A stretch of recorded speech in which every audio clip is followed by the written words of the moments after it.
Hello and welcome back to the Electronic Intifada podcast. I'm Nora Barrows-Friedman.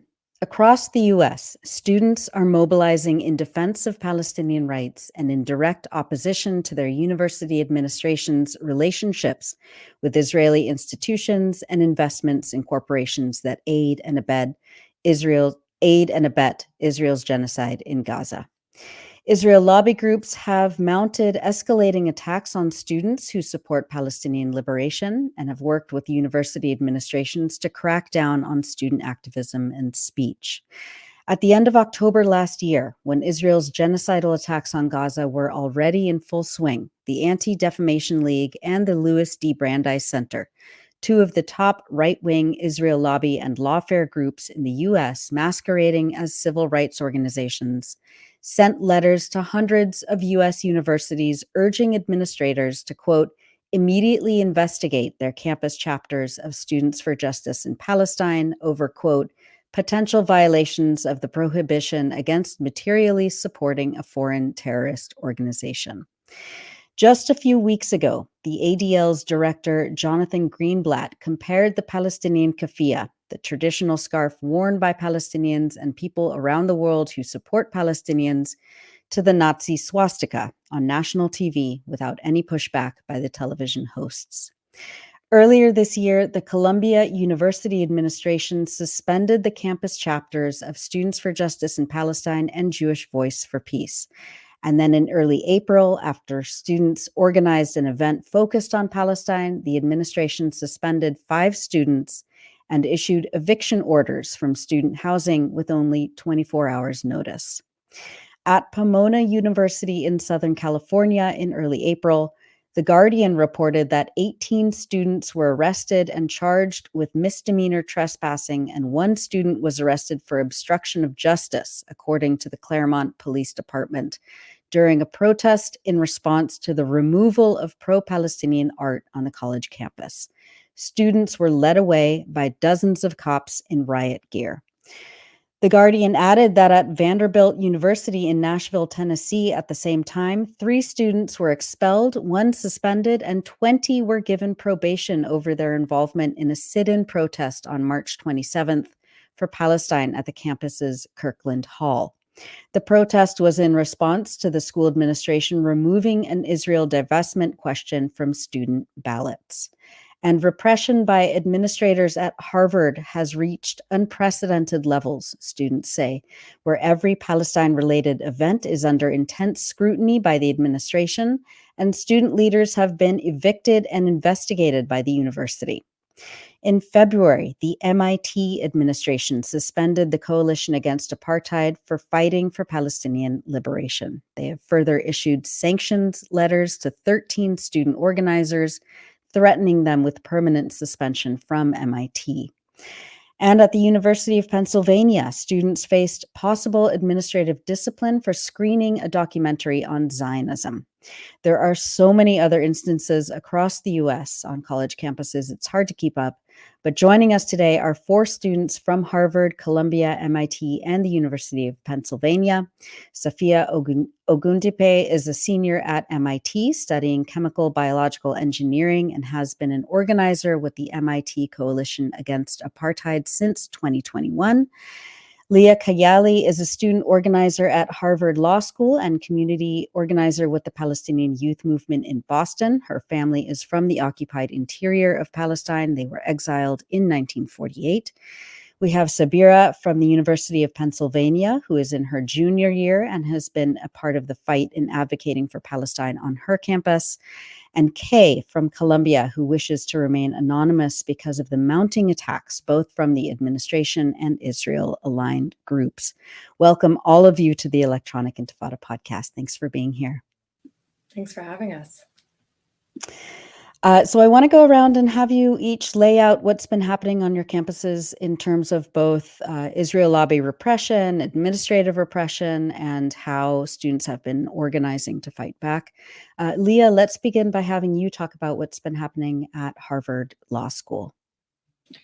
Sure. So I go to Harvard Law School, and in coalition with students at the other Harvard campuses, we've been organizing since October against the genocide on our campuses and have seen severe repression from the university. As you mentioned, friends of mine have been removed from their housing, from their positions of employment from the university, have faced investigation both by law enforcement and by the university police. And so we've seen real escalations in response to oftentimes very mild protests. I'm under investigation by the disciplinary board of the law school. So just in response to speaking in the student lounge at our school. So we've seen like that, even this, extreme level of repression against, the most mild of dissent. And I really think the reason for that is because these institutions, and I'll just speak to Harvard in particular, are deeply embedded in and bought into the death cult of Zionism. And so I think when we talk about repression, and when you look at the picture of Harvard in particular, the intervention I think is important for people to understand, and that I would want to make here is that Harvard is invested not just materially, financially, but academically and intellectually in the project of Zionism in a way that sort of leaves them no choice but to, cow to every Zionist attack that we've seen happen in the last 6 months. And, you could take any one of the thousands, tens of thousands, hundreds of thousands of catastrophes that have been wrought upon my people. And if you were to trace it back, you would see Harvard's fingerprints all over it. A friend of mine recently told me the story of his, childhood friend whose son was martyred after just, going to his room to pick up his toys. And then that particular room was struck by a bomb. And because it was in the area of the Shifa medical complex, that family couldn't leave their home and was forced to be in the room with their son's rotting body for 4 days. If you take even just this one example of something that feels personal to me through a friend, you think about the bomb that was dropped might have been an 𝐓𝐡𝐞 Hermes drone, and 𝐓𝐡𝐞 is poaching employees from Harvard. You think about the Israeli military officials who okayed that bomb, and they maybe are people who are beneficiaries of the Wexner Fellowship at Harvard. Then you look at the American side, the politicians that approved those sort of targeted killings and, allow for the military budgets and military funding packages to go through. Statistically, any large number of them are Ivy League educated, including at Harvard. Antony Blinken, obviously, being an example of someone who went to Harvard. And so I just mentioned that to say that when we look at the level of repression that students are facing on campus, we can see that it is because of Harvard's investment, which is why our demand as student organizers has been divest, but also to think of divestment expansively, not only in the way that all capital is often invested in genocide being wrought upon my people, but also the way that Harvard has provided political and intellectual cover for Zionism as it continues to commit these crimes for the last 6 months. So that's really been what our organizing has been centered around. We did pass a divestment resolution at the law school, and they have been following at other graduate schools at Harvard. The undergraduate recently tried to put a divestment bill forward, and it was actually blocked by just a few Zionist forces in the administration and student government, very undemocratically. So we're seeing this repression happen to students, and it's really because of the investments that Harvard has, which is why our call remains to divest materially and academically from Zionism. Phenomenal. Thank you so much, Leah. Sophia, you're very close to where Leah goes to school at MIT. You're a senior there. You've been organizing for several years. Talk about what's happening at MIT. I mean, it's just, and all four of you are students of very elite, Ivy League institutions that purport to be, beacons of academic freedom and democratic thought. And, what has it been like organizing for Palestine on MIT's campus? What have you been facing? Thank you so much for having me. On the sort of idea of these colleges, espousing these sorts of values, I think at MIT, when you walk into like lobby 7, which is like our main lobby, there are these like giant banners that like show like MIT's values. I think it's like belonging, curiosity, something like that, which is interesting because when we had a protest there in November, the administration's response to our, curiosity and our sense of community was to threaten almost 100 students in there with suspensions. So obviously there's a bit of a hypocritical element to the image that these institutions like to purport about themselves and what they're actually doing. But yeah, in terms of the organizing at MIT, we've been, doing things around genocide since October. We put out a statement pretty early on, engaged in some of the Boston area protests, and then started having protests on our own campus. I think a lot of our campaign at MIT, just given the technical nature of MIT and how embedded we are in producing technology for not only the US war machine, but for Israel, has been focusing on those research and technology ties. So right now we have been really looking at MIT's research relationships with Israel. So MIT receives millions of dollars in research funding from the Israeli Ministry of Defense, directly from the Israeli Ministry of Defense. You go onto our vice president of research, you go onto the report they put out at the end of each year, and it's literally the Israeli Ministry of Defense is giving money to researchers, to faculty at MIT to do projects. And these are not innocent projects. I mean, they wouldn't be innocent regardless, but we're talking autonomous robotic swarms. We're talking underwater persistent monitoring. And this is money that is coming directly from the Zionist entity through the Department of Defense in the US and then into MIT. And these researchers are doing these projects with that funding. And so there's this very explicit relationship that MIT has where we are producing the technological capabilities, both through research that is directly funded by the Israeli entity, but also just generally, we have so much technology, so much of MIT is funded by the Department of Defense. And a lot of that technology will still end up benefiting the Zionist entity. And so that is something we've been focusing on a lot at MIT is how do we as students and workers, so both undergraduates, a lot of undergraduates do research, but grad workers especially do a lot of research. How do we kind of take back that power and say no, we're not going to allow our labor to be used for genocide, to be used for occupation. So we released this Scientists Against Apartheid pledge. I think right now we have over 1,000 people signed on to it. That includes about 500 undergraduates, which is 12% of the undergraduate population at MIT, which is great. And it's really just about saying to the institute, no, you cannot use, this labor force to continue to push this project of Zionism out into the world. And so that's one campaign we've been doing. Another campaign that we've been looking at, because MIT just has so much complicity, is also another issue. That was something we always struggled with even before October 7th. It's what do we focus on?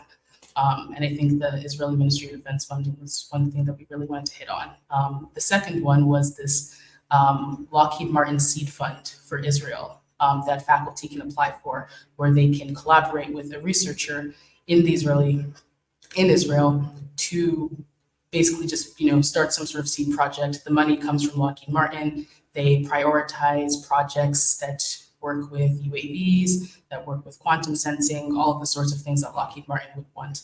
And it's been really interesting campaigning against this specific fund because we've been accused of, oh, you're targeting the manager of this fund because he's Israeli. And so now we're going to investigate you guys on anti-Semitism and on harassment based on protected class, which are the charges that I'm currently dealing with. You have the people who manage the fund claiming oh, it's not a fund of war or of genocide. It's actually a fund for climate change. The projects that we choose are for climate change. And so then you have this greenwashing of a fund that is funded by Lockheed Martin to do research with Israeli researchers that prioritizes fields such as UAVs and quantum sensing, and then you're going to tell us it's a climate fund. And so there's this kind of culture at MIT that we're also kind of pushing against. That is kind of unique because we're such an engineering and technology heavy school. And so I think it's been really interesting to see students push back on just our overall culture, not just with our relationship to Zionism, but our relationship to war and genocide throughout.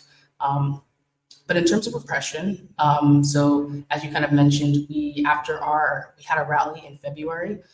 It was right after there were right after some attacks in Rafah, in like February 11th, February 12th, somewhere around there. And so we had an emergency rally, and MIT basically, after that rally, they suspended the CIA and they sent sanction letters to 13 organizers. We managed to get it dropped down to 8 eventually, basically saying, you break another rule, we will have grounds to permanently suspend you.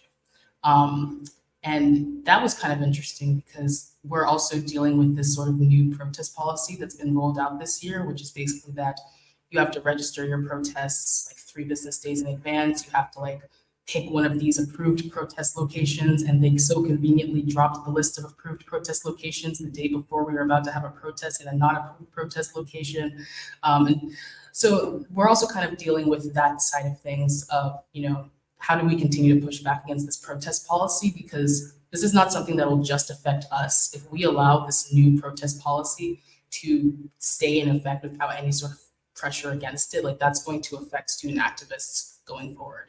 But yeah, in terms of repression, so there are the sanction letters, which actually the sanction letters that came after the Rafah rally, we actually managed to basically clear. They've kind of gotten rid of those, which are good. But we still have 7 students under investigation from back in January, myself included, for a protest that we did against that Lockheed Martin fund that I was talking about earlier. And that protest was in November. And then we got the sanction letters in January, like a day after Claudine Gay resigned from Harvard. And there have been a couple of instances where we'll see an instance of repression on our campus very soon after something else happens on another campus, and they'll always tell us it's not related, but we know that administrators talk just like we talk. And so, but yeah, that's the main thing that we're dealing with. We've had some instances relating to the police. Luckily, nothing to the level that we're seeing at Pomona or even locally at Brandeis. We've kind of been following those, and our hearts are with those students who are kind of facing that level of brutality. But there has been like increased police presence on campus. There's a police officer stationed in lobby 7, in that main lobby that I mentioned. He's stationed there all day, every weekday. We had a teach-in back in the fall semester that was totally registered, totally just a purely educational event. They ended up locking the doors and stationing 3 police officers in front of it right after the protest that we had. And they really gave no justification as to why they did that. Of course, we know why they did that. They basically just wanted to shut us up after that protest that we had in November. But I think police presence is also something that is really galvanizing the student base at MIT because, groups like the Black Students Union and the Black Graduate Student Association have been fighting for years to try to reduce the level of police presence at MIT and get rid of cops in emergency situations on campus. And basically all it took was a couple of Zionist students to complain about our protest, and now there are cops everywhere. There's cops by the Religious Activity Center. There's a cop stationed in Lobby 7.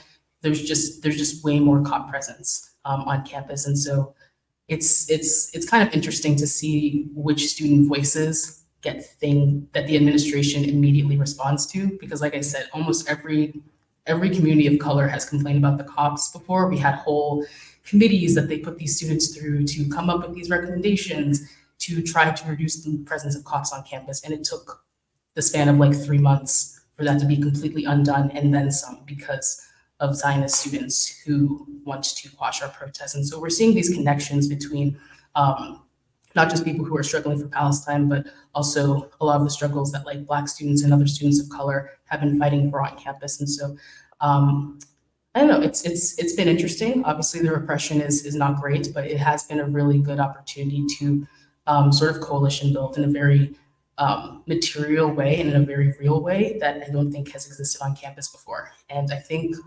admin is not quite ready for the level of students' collaboration that they're probably going to have to deal with in the next couple of years. Yeah, absolutely. Thanks, Sophia.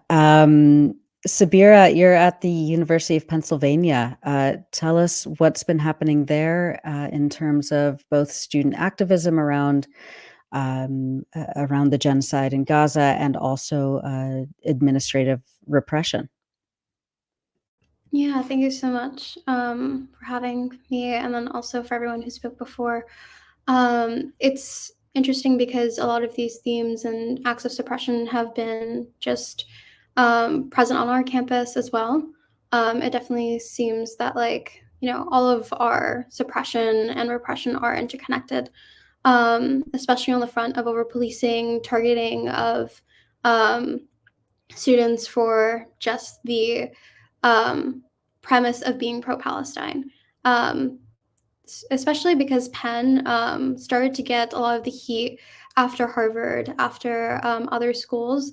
We were able to protect ourselves in very, cautious manners, especially as our comrades and like fellow organizers from Harvard got a lot of the brunt of the violence. Penn Against the Occupation, the main SJP adjacent group on campus, had released a statement very soon after the acts of resilience on October 7th. And many student groups had signed on, but considering the doxing that happened at Harvard, obviously many students had to protect themselves and obviously, not risk, their entire safety. Many students, especially undocumented students on our campus, have been specifically doxxed or put in very uncomfortable situations. It's very interesting on our campus. It's actually not just been the university that has put students in uncomfortable positions, but students themselves have, especially from the Zionist student groups and spaces on campus. Specifically for myself, I've been studying abroad for the last year and haven't been able to physically be on the ground to actually advocate and organize. But being someone who is concerned and especially very, very shocked about the response from my university community about the genocide happening in Gaza, that's undeniably a genocide. Students have been preying on each other's social media, talking to each other, particularly from the Zionist community, in order to actually attack and give names and identify students, even if they aren't directly a part of student groups, which is really concerning, considering that although I haven't been on campus to specifically organize, my name was added onto a list of students that were put on Canary Mission, amongst other websites, and have faced violent threats to my own family, as young as my 6-year-old cousins being given very violent threats, which is unjust. And the university still hasn't, responded to that, which is really, really concerning. Similar to Safia, it's very interesting because Zionist students have been able to complain that they have felt uncomfortable by mere acts of saying "Free Palestine" or "Let Gaza live." Very simple, and not well. Free Palestine has been controversial, but "Let Gaza live," of people living in their home, which shouldn't be controversial. It has caused a very easy way for the disciplinary committee at Penn to just get names of students and force a disciplinary case on them. As many of the Zionist students who have been very loud and proud of the growing anti-Semitism on our campus by scapegoating specific students, specific groups, specific actions to the smallest extent to give students disciplinary cases. One of which was really concerning. That was students have been identified from mere security footage for putting stickers on, poles on campus that say "Free Palestine, Let Gaza live," simple, slogans and, statements. And students have been given disciplinary cases by that, just by identifying them due to specific clothes that they have worn repeatedly. The university definitely has cracked down on certain students and is not willing to discriminate those students based on simple actions. There's actually been a very concerning situation that happened recently where students were simply chalking on campus, and active chalking is used by many student groups, to promote upcoming shows, promote, elections that are happening, anything like that. But students, a part of the pro-Palestine groups on our campus, were swarmed by 6 to 8 campus police officers and detained, unjustifiably for 30 minutes until other students had shown up in solidarity to just say what is the issue. Campus security wouldn't budge, and they were asking for identification. But knowing our rights as students, saying that we're violating and like damaging the school property, the property that we pay for. By the way, it was spray chalk. You know, you can just pour water on it and it'll be gone. You know, detaining students on their campus, that's very unsafe. And even after this, students were followed home. That's very dangerous about, like, you know, considering on Penn's campus, students are required to live on campus for 2 years. Our home is our campus, and if we're followed home, how can you be safe? Especially considering the growing disciplinary cases of students being rejected housing, like losing their housing because of their advocacy. Are we students, or are we just, you know, pawns to the liberal agenda of what seems like liberal education, which I find really concerning. I didn't mention what I studied, but I do study Middle Eastern politics. And there have been cases where students in classes have specifically been called out and been reported to disciplinary cases based on something they said in class. If we in our classrooms can't feel safe to speak our mind, to call it a genocide, what it is, to say that Palestinians deserve the right to live, to talk about the right of resistance, the right to freedom, and, you know, all these liberal ideas that we all talk about every single day. You know, we talk about South Africa, we talk about all these different liberty movements, especially on our campus. You know, Penn is placed in the black bottom of Philadelphia, and we have indigenous acknowledgements and talking about the Black people who are displaced and ongoingly displaced in our community. But if we talk about these lofty ideals but actually can't act on them during an actual genocide, it's really concerning, considering also Penn has a direct relation with you know, certain programs in the West Bank where students from Palestine actually are a part of our community. This isn't a separate idea where students, like, there are no Palestinian students on our campus, that there are just only Palestinians from the diaspora. There are actually Palestinian students from Palestine on our campus that are suffering, being scared, and put into silence, who lack support. And it's really concerning. But yeah, it's been a very wide-ranging idea of disciplinary cases, where a really concerning recent like instance was when through a very mild act of resistance, a study-in where students had just booked a GSR or a study room in our main library, we only had put flags and banners alongside the walls so people could obviously not pretend that they're in, like, a world that the genocide isn't occurring, to keep the awareness running. Students were studying silently, and during the study session, administration had come to the room to ask for the flyers and the banners and the flags to be taken down. Students had complied, but despite this, students during that study-in are now facing escalated disciplinary hearings that are not just solved by what normally happens is an essay kind of talking about the situation, but now they're being forced into a hearing to actually, you know, talk about the seriousness of just studying in a room and having a flag up, just because some Zionist students were complaining about how it made them uncomfortable. The reality of the situation is that Penn is not absolved from the hands of the violence, and, you know, from the West Bank to Gaza to the pre-1948 territories.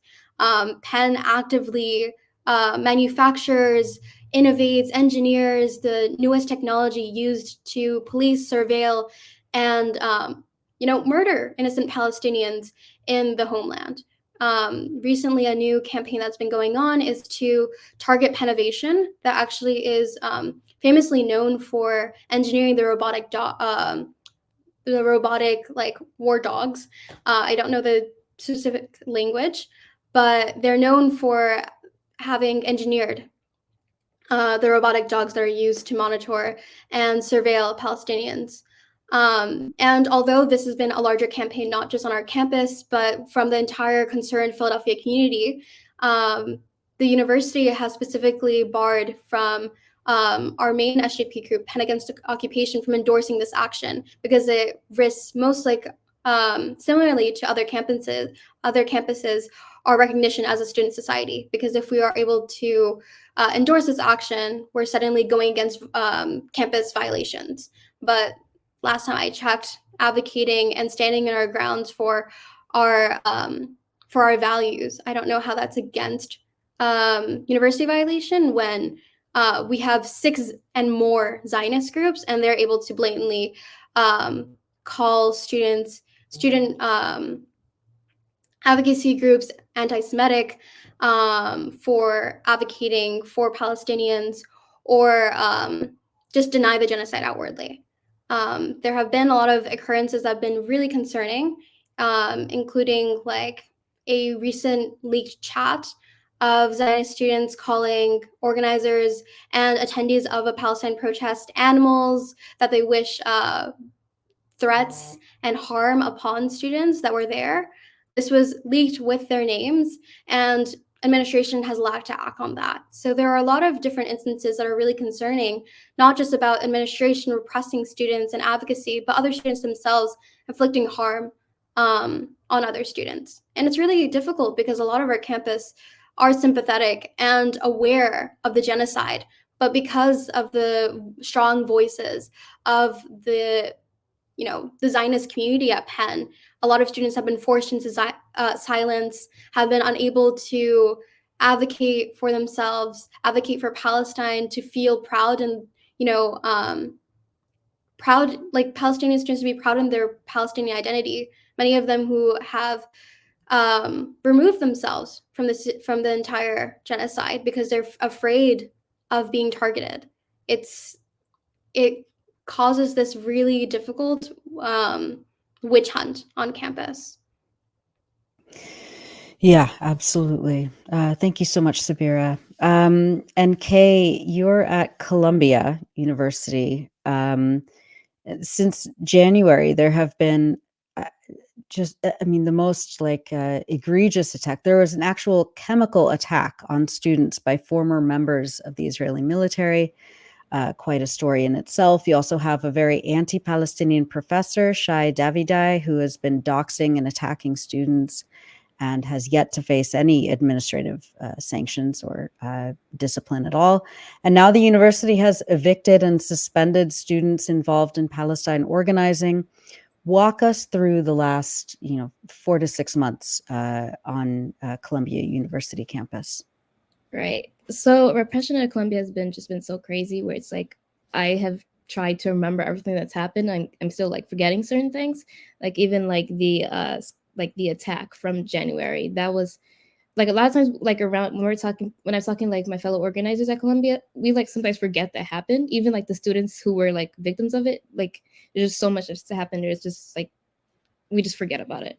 But yeah, so most of the repression that we're getting, like we're facing mounting repression from the administration, mostly because, President Manu Shafiq is going to be appearing at Congress soon this week. And she was charged by the Education Committee of not like properly dealing with campus anti-Semitism, which is, just a code word for active pro-Palestine student organizing, because here on the Columbia campus we've really been active across all different schools, across the undergraduate and graduate schools. And just to start, one thing that happened, I don't know if this was very publicized, but we had some pro-Palestine law students hold a vigil in their cafeteria, and that escalated to the administration demonizing these students as anti-Semitic, simply because some Zionists overheard them reading out the names of martyrs. That is literally the entire issue. They said a vigil was anti-Semitic. And so another thing is the university also publicized and demonized a post that Quad posted on their Instagram story, and this only happened because of Zionist outrage. And so another thing that also happened is the university launched disciplinary cases against students who had passed up pamphlets that concerned the university's trustees, basically saying how each trustee, their role at Columbia and how their relationship to Zionism. And so most of these trustees are not Jewish, but the pamphlets were misconstrued as anti-Semitic by Zionists, and that's why the university launched these disciplinary cases against these students who gave them out, and they even targeted random students who had nothing to do with these pamphlets, who were not involved in the passing out or the making of these pamphlets at all. But I think with a turning point here at Columbia is that the fact that the university hired a COO, the first in its history to deal with us, and that's led to really ridiculous tactics such as one emailing all of the student groups in Columbia University Apartheid Divest, which is a coalition of over 100 groups. And so the administration emailed these student group leaders with threats of associating with us, basically saying this group is doing so and so that we determined is like violent and unsafe and anti-Semitic, and this is all an effort to get these student groups to disaffiliate with us, basically to make our coalition crumble. It's really all just an effort to destroy the movement, the student movement that we have going here. And what is the what does the COO stand for? The chief operating officer, I believe. Okay, so it is, yeah. So, but that person has been hired specifically to monitor Palestine solidarity organizers on They don't campus. say so publicly, but in all of these threats that I'm detailing, even like the threats against the students that got them suspended, that person's name was on every email. So we basically think that they were hired to basically get Minouche Shafik to keep her job.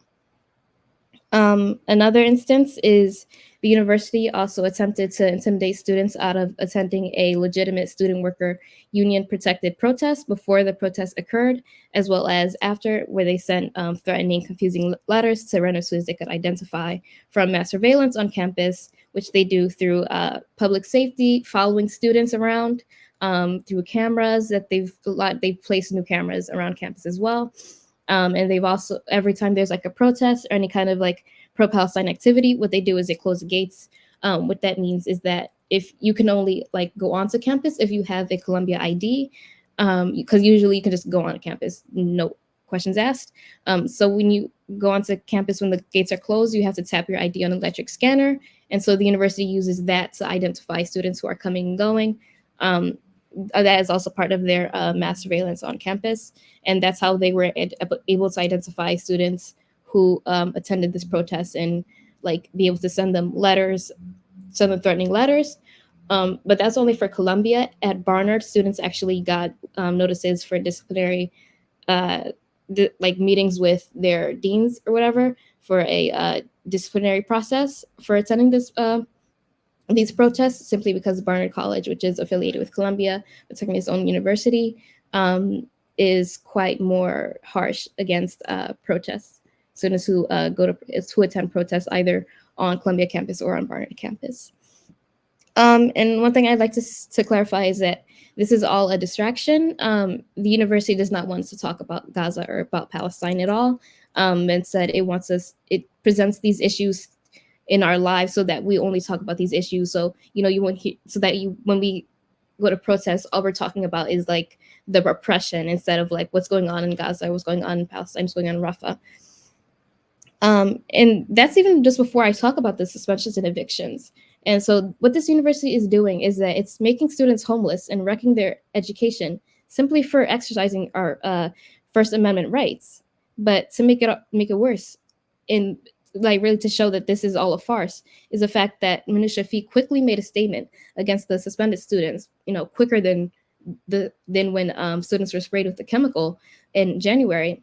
And so in this statement, she caricatured them as violent and dangerous, basically inviting law enforcement against these students on baseless charges. And this is quite dangerous because a vast majority of our organizers are people of color, are Black people, are Arabs, Muslims. And so this university is just shamelessly deciding to engage in structural racism and Islamophobia. Indeed. Yeah. Oh, go ahead. Sorry. So we really see this is all because of Shafik's upcoming appearance in front of Congress. And this is really her last attempt to show Congress that she's a serious disciplinarian against pro-Palestine students.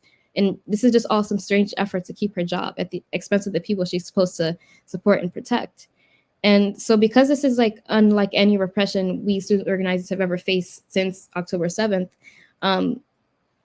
we think that this is not going to end well for Columbia's reputation, because, who will want to send their kids to a university that menaces its students like this?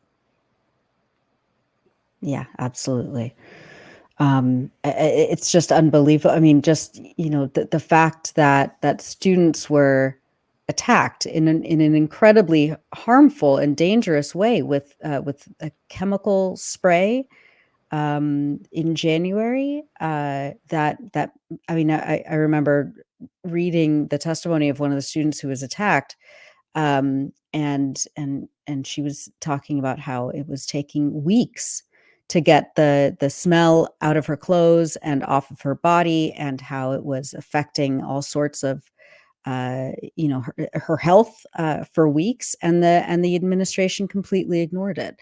And instead of trying to, you know, find and discipline the people who sprayed these students, they just punished the students. It's just I mean, you know, it's not surprising in a certain way when we see the decades and decades of university administrations around the U.S. and Canada, who have willingly thrown their own students under the bus in order to preserve, you know, their investments in you know, in Israeli companies or U.S. companies that are involved in Israeli occupation, or to preserve their relationships with Israeli universities that are involved in, like what you were talking about, Safia, you know, these actual material relationships where, you know, U.S. universities and Israeli universities are working to develop these incredibly lethal and dystopian weapons. Um, so it's not shocking, but it's not surprising, but it is shocking that these administrations are still at this point willing to throw their students under the bus in order to you know, preserve their donors, preserve these relationships.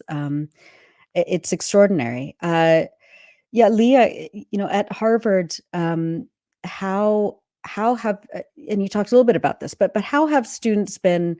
I mean, this Harvard law, you know, training the next generation of lawyers, and here's like a perfect case study. How has the law student body been organizing against this administrative repression, and what kind of also, like, you know, legal help have you been getting? You know, there are organizations, of course, like Palestine Legal, like the Center for Constitutional Rights, like the ACLU, which I know has also been helping at Columbia. What kind of student organizing have you been involved in? Yeah, so I think we've seen that these, I can't remember who was speaking about like this idea of protest guidelines. We've seen that here at Harvard Law as well. The concept of protest guidelines has really just become a bludgeon with which these universities can batter dissent, and particularly pro-Palestinian dissent. And so, you know, the problem with trying to strangle law students with policy is that we are trained to read and adapt policy. So I think what one of the strategies we took was to sort of try to expose the discriminatory enforcement of these policies, right? So, for example, you know, we've seen that every administrator at Harvard, right? These are people who are at the height of their careers as, you know, academic administrators, right? Deans, things like that. All of these people have been deputized to respond to Zionist tattletales, right? So every time there's more than like 3 people wearing keffiyehs sitting around in the student lounge talking about Palestine, you're almost certainly going to have a dean come down and tell you that this is not a normal use of space, right? To uninvite you, essentially. And so to expose the racism of this, one thing that we did was sort of highlight how actually it's very normal for students to be engaging in political conversations, to be expressing dissent vocally on campus. That's a necessary and critical part of academic discourse. And so, for example, in this main student lounge, which has kind of become the contested site of a lot of our organizing at Harvard Law, the Women's Law Student Association had like a very benign Valentine's card making event in the lounge. And then we had like a Palentine's card making event like a week later, where people delivered wrote messages about the importance of divestment and standing up against the genocide, and delivered those to the deans. But that event, you know, the deans were sent down to say that we couldn't make we couldn't, make cards in the space, right? And I think it really, like, these things really expose that there's no adult in the room, right? There's no adult in these administrative proceedings. People are really just bending to the whim of Zionist pressure, coming sometimes just from students, from donors, probably from other folks that have influence over Harvard. We know, obviously, Congress. So all of that is to say that we would do things like this to sort of expose the hypocrisy. And then what we're seeing is that the university has taken a really sharp right veer into fascism and has actually suppressed all ability to have organic, discourse on campus, to have any sort of protest, have any sort of event. So, when their discriminatory enforcement was exposed, they said, fine, no one can use the space except for quiet reflection and study. And so I think these have been ways that we've tried to show how everyone on campus is a stakeholder in this, even if, while everyone absolutely should be doing something about the genocide, even folks whose passions are maybe in another area of social change. Like, we all have an interest in making sure that we're able to have the breathing room to express dissent and change on our campus that we really don't have right now. And I think what this shows is that, these universities, right? Like Kay mentioned the closing of the gates at Columbia. That's something that's happened at Harvard too. So the gates have been closed. And it really exposes the McCarthyist capacity of these academic institutions to completely disregard all of the values that Sophia was talking about, right? The values of academic freedom and expression, diversity and inclusion, to just throw those off the table the second it becomes inconvenient for them. And as soon as it's politically expedient for them to tamp down on all of those students that they're putting on their glossy brochures, they'll do that, right? So I think, exposing the discriminatory nature of the policies and the enforcement, highlighting how the repression that, we call it the Palestinian exception, but really it's like, the canary in the coal mine. So, highlighting that repression of Palestinian speech is only leading to this, dystopian reality that we're in, where campus has become this like bizarre quiet zone where no one can say anything publicly without facing repression. The university wants us to be sort of sequestered into these bookable spaces and private rooms and studies, but discourse happens publicly, right? No one can escape the moral imperative to do something about a genocide, and that conversation needs to happen in public. It can't happen behind closed doors. It can't happen behind room bookings, and so that's a necessary part of campus discourse. And it's not one thing I do also kind of want to problematize. It's not the idea of like free speech for the sake of free speech, right? Like, we engage in protest and dissent publicly on campus and think that everyone should, because we are invested in a different world than the one Harvard is invested in. We are invested in a world where all people, including my people in Palestine, can live in freedom and dignity and in liberation, in a world where we evade climate catastrophe, in a world where we don't have a prison and a military industrial complex, right? All of these things are things that students are, the future that students are invested in, but it's not the one Harvard's invested in. And we're seeing the discrepancy between those investments become really clear in the way that we've organized on campus. Thanks, Leah. And yeah, Kay, I want to go back to you because, kind of the same question I asked Leah, like, what are the ways in which students are organizing around this, like, just kind of avalanche of repression on campus, and how, I mean, I mentioned the ACLU in New York, along with Palestine Legal, have sent their intention to Columbia, saying, like, what you're doing, this kind of repression against students is completely absurd and violates their basic civil rights.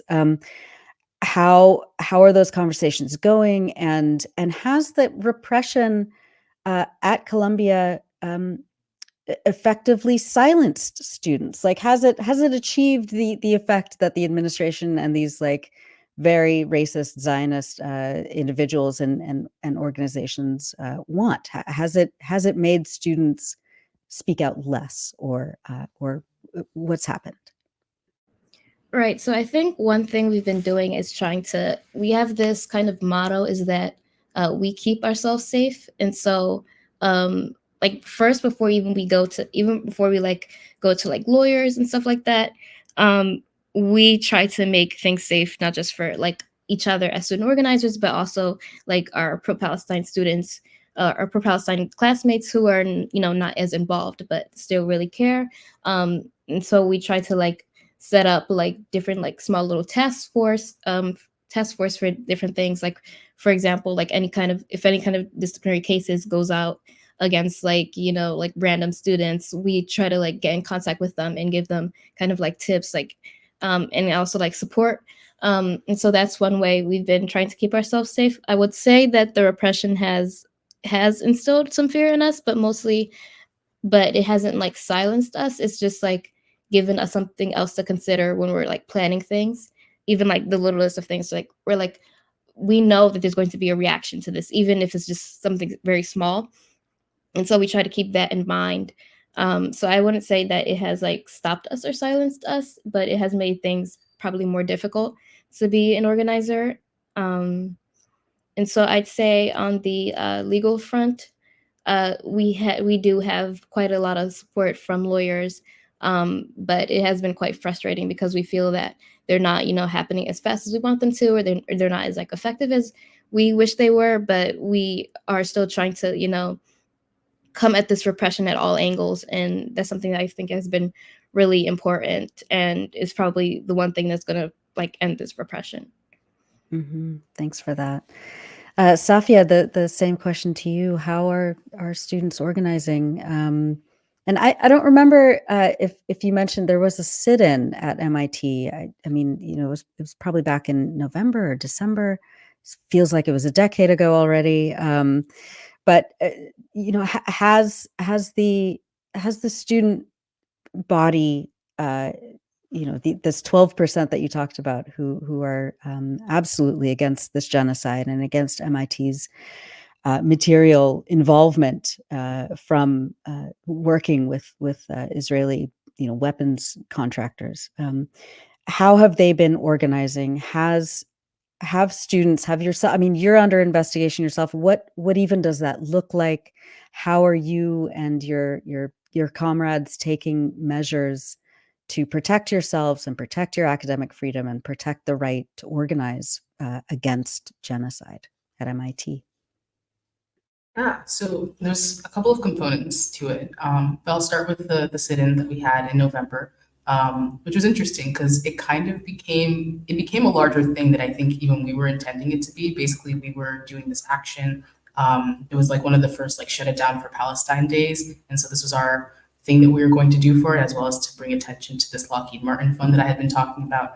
And we were just going to sit in the lobby. We had people like set up to be marshals to like help with safety. We agreed that we wouldn't explicitly block anyone from going into the hallways. So like a very mundane protest, basically for like the first 2 hours. It was just people like sitting and like studying in like the lobby, like in this open lobby that like things have happened in at MIT forever. Like random musical groups will just like sing in the lobby. You know what I mean? Like it's very much like an open space. I had one faculty describe it as like our Times Square. So for them to say that like protests are not allowed there is like a bit ahistorical.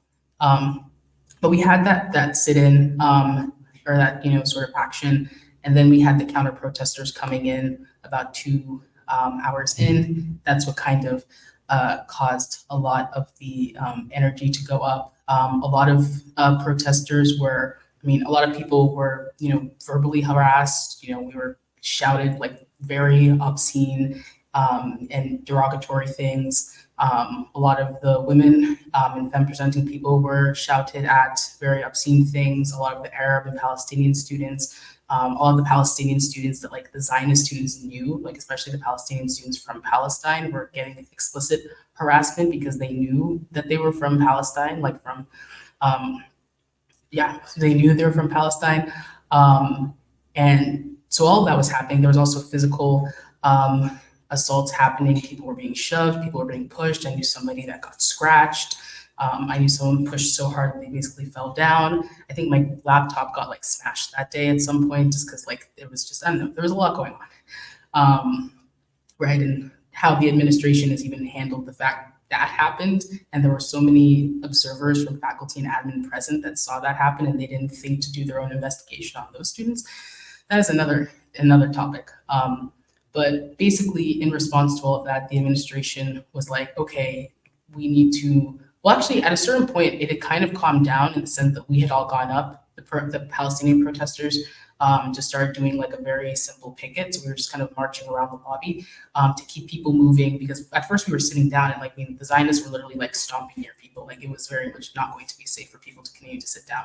But we had managed to keep ourselves contained, keep ourselves safe. Like I said, we still had people assigned to marshal, as we were always going to have.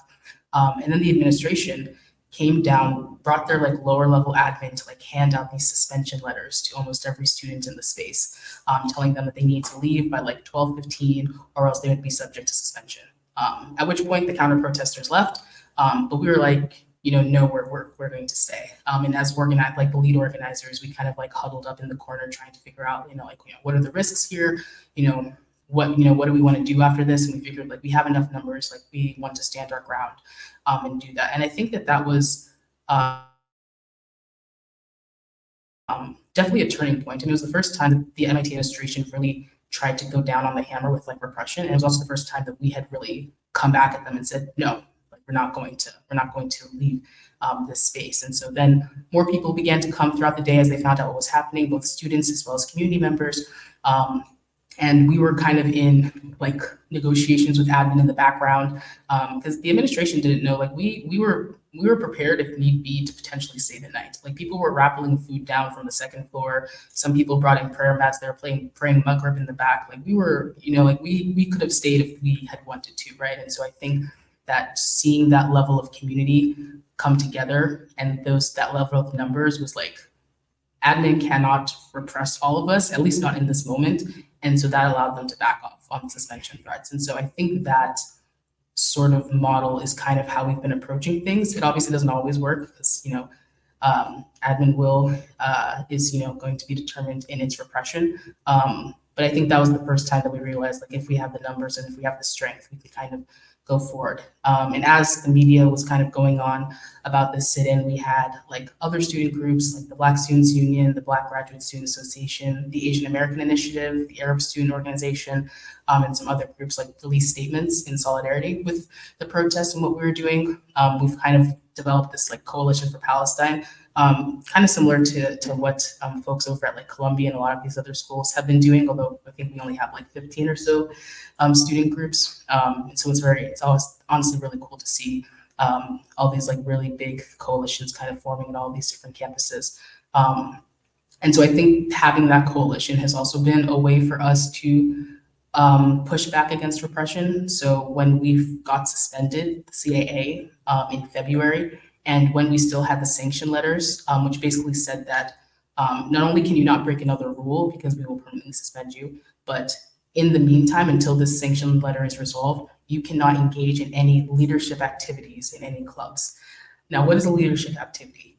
We still don't know, because they were basically categorizing anything as a leadership activity, right? Typically, a leadership activity is something like, being the president or treasurer of a club, which in of itself, that was already a very harsh sanction, because we have members who are in the exec of like their cultural organizations or like their social organizations or their discussion groups, like other very, not even political groups that they now were unable to be a part of. And it was kind of effectively taking the most politically active members of our campus and removing them from other parts of campus life.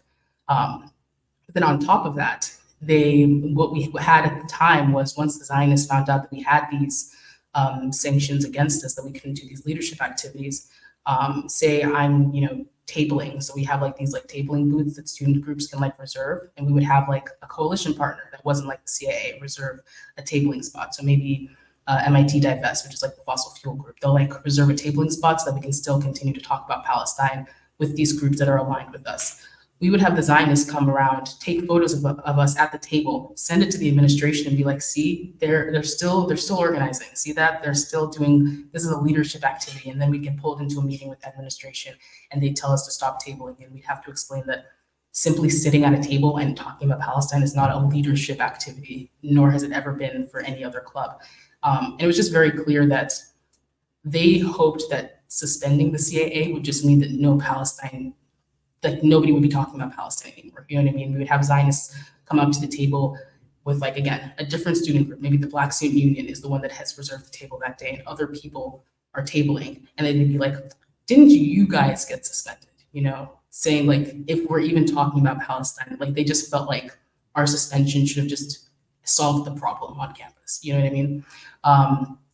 And so I think because we have those coalition partners, it's been really helpful to continue the organizing on campus. So the week after we got suspended, the BSU and the BGSA, so the two Black student groups, held a rally and a disruption of this MLK gala that happens every year. I think this year was like the 50th anniversary, some big anniversary. A lot of administrators go, and you know, it's as expected. I mean, it's a very cool event for the Black community on campus, but there's obviously a lot of hypocrisy with like the presidents going up and speaking to MLK's legacy of this sort of thing, while also doing that. Like it was very hypocritical. And so we did this disruption of this MLK gala, and it was like spearheaded by the BSU and the Black Graduate Student Association. And so again, in that way, we were able to continue to organize, to talk about the genocide in Palestine, to talk about the CAA's demands around the research ties, and to also call out admin for this repression without putting like the people who were currently under sanctions at risk at the time.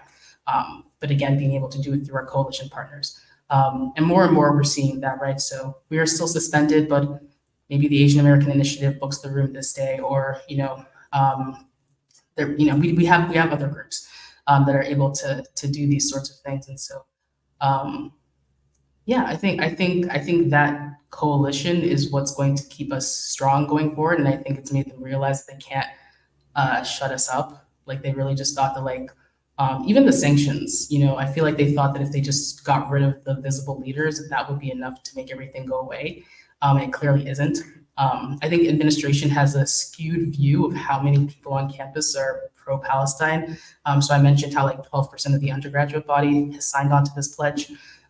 We recently had like an undergraduate referendum, basically calling on the cutting of those research ties that I mentioned before, standing in solidarity with pro-Palestine organizers facing repression, as well as just calling for joining the global call for a ceasefire.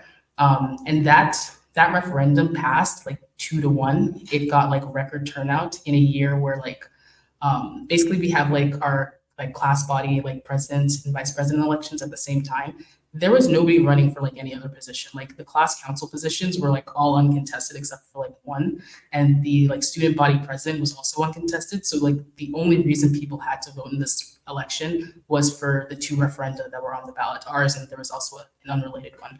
And it got record turnout, like 45% of the student body and the undergraduate body at MIT voted, which is very good. Normally it's like 20-something%.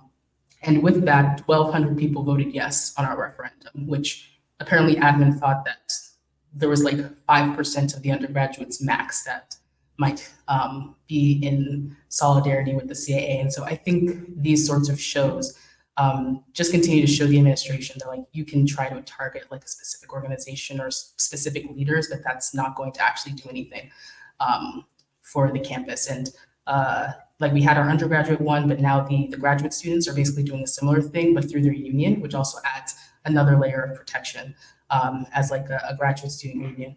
And so I'm pretty confident that they will be able to get theirs passed as well. It's been a rough battle. They've also had their share of Zionist attacks, and we had a lot of Zionist interference with the undergraduate referendum. There were these trucks roaming around the street during our referendum telling people to vote no, which is just like monetarily is such an insane amount of money to spend to like interfere with like an undergraduate student body election and then to still get completely body slammed with the vote turnout. But yeah, a lot of things I could say, but I think just being creative in the ways that we organize and just showing that like an organization is not just its leaders or even its like leading organization. Like a movement is much bigger than that. And I think we've shown that despite the suspension of the CAA and the sanctions against individual leaders, like the fact that the movement is still going has shown that this is actually a very broad movement, and it's not something that's like solely determined by the leading figures in it. And I think that shows that we're pretty strong. Right. Thank you so much, Safia. And CAA is the Coalition Against Apartheid at MIT. And finally, Sabira, you know, I know you're studying abroad, but you're still very much a part of the student body organizing sphere at the University of Pennsylvania. How are students at UPenn organizing and fighting back? And has the atmosphere of repression silenced the movement at all, or how do you see it right now? Amazingly, the short answer is no. It's really interesting because last year was an amazing year for direct action on our campus.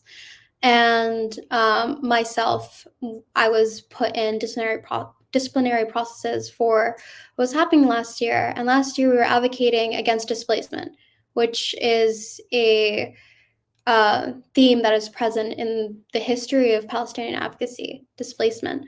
Again, mentioning the placement of Penn on the historic Black Bottom of Philadelphia, and just in general, like the Lenape land in Philadelphia. The university, again, like prides itself on these liberal values, but is very violent towards the actual residents of Philadelphia and the Black community. So last year there was a lot of repression. Students were targeted in their homes. They were I was suspended from a student group that was totally unaffiliated from the actual protest. It's similar to what Safia had mentioned, that students who are leaders of the political advocacy are removed from student society. They're not allowed to be students. But because we had last year, it was so much more, not easier, but it was more familiar about the repression, because this has happened before. Disruption, direct action is not something new to Penn.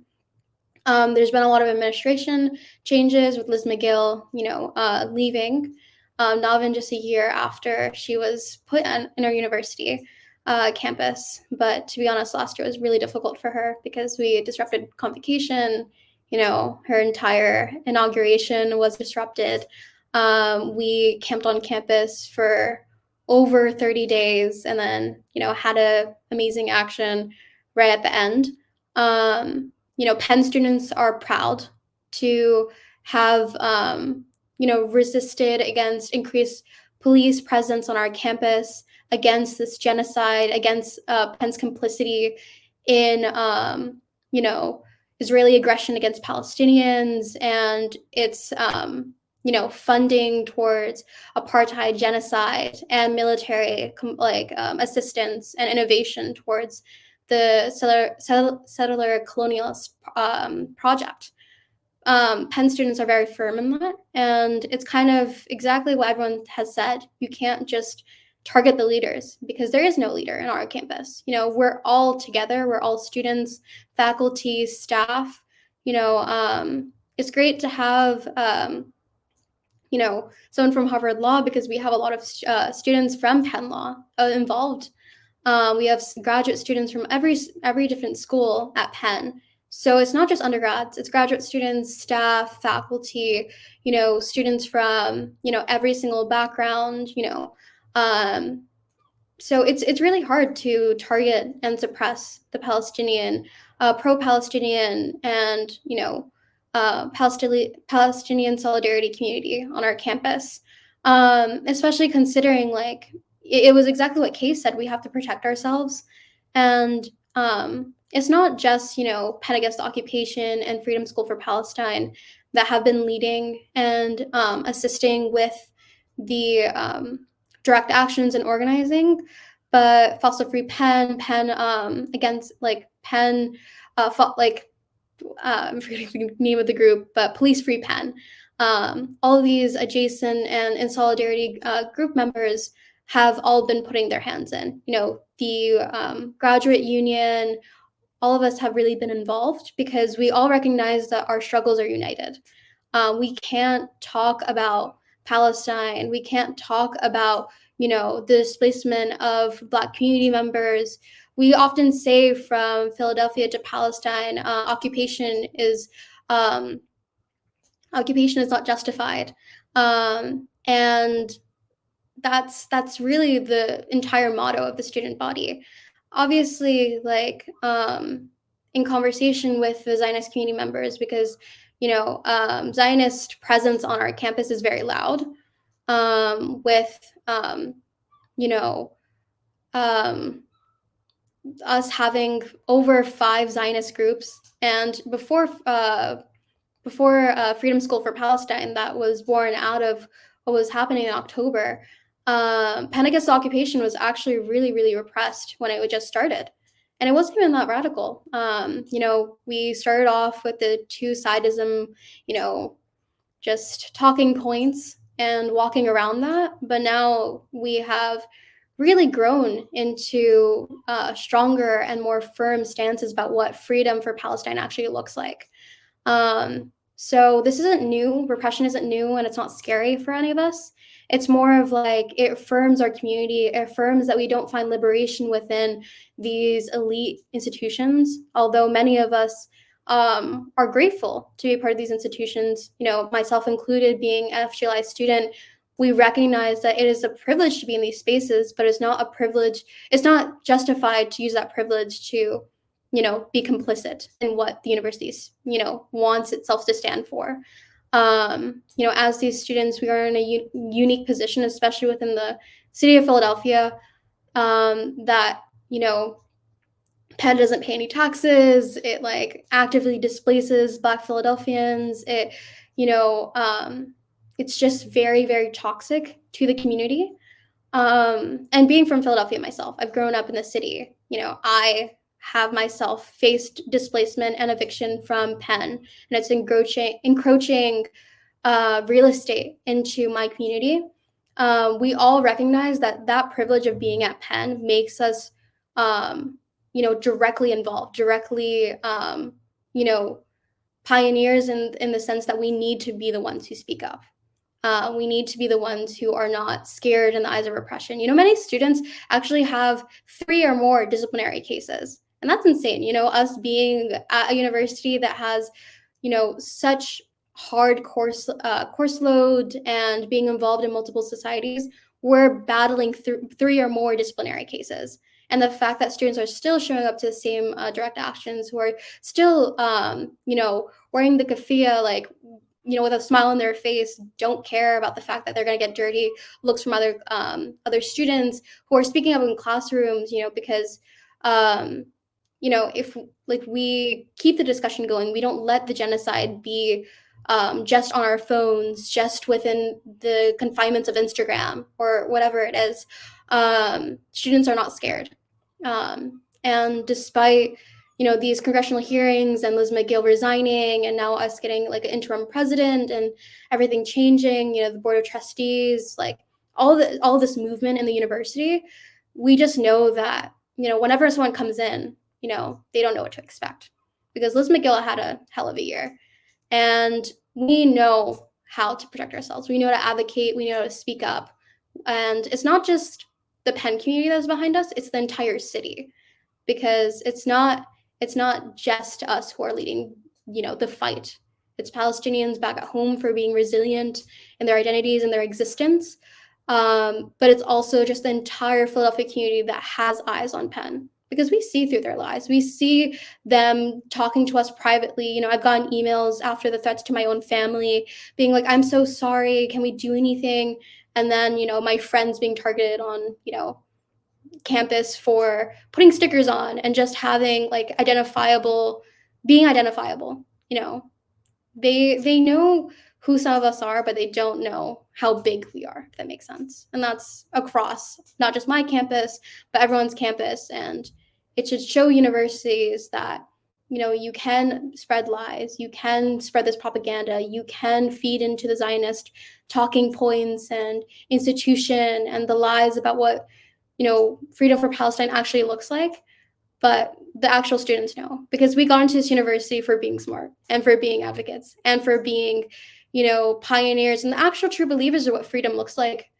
And, if you accepted us based on that, then what were you expecting when you did all this respectfully shit, Yeah. That's perfectly said. Well, thank you so much. Sabira, you're an organizer at the University of Pennsylvania. Safia, you're at MIT and you're with the Coalition Against Apartheid. Kay, you're at Columbia University and Columbia University Apartheid Divest. And Leah, you are at Harvard Law School's Students for Justice in Palestine. This has been an extraordinary and such an important discussion to have. And I thank you, each of you, for all that you're doing, for all the strength that you are engaging in and embodying with these protests and this organizing and just the tenacity and steadfastness. And I know that our audience is very appreciative of all the work that you're all doing individually and collectively. Thank you all so much for being with us on the Electronic Intifada podcast. Thank you for having us. Thank you so much. So much. Thanks for watching this video. Please subscribe to our YouTube channel, hit like, leave a comment. These engagements help us with the YouTube algorithm and it helps us to get around Silicon Valley censorship as much as possible. It does make a difference. You can also support our journalism by going to electronicintifada.net and clicking on donate now. Thank you.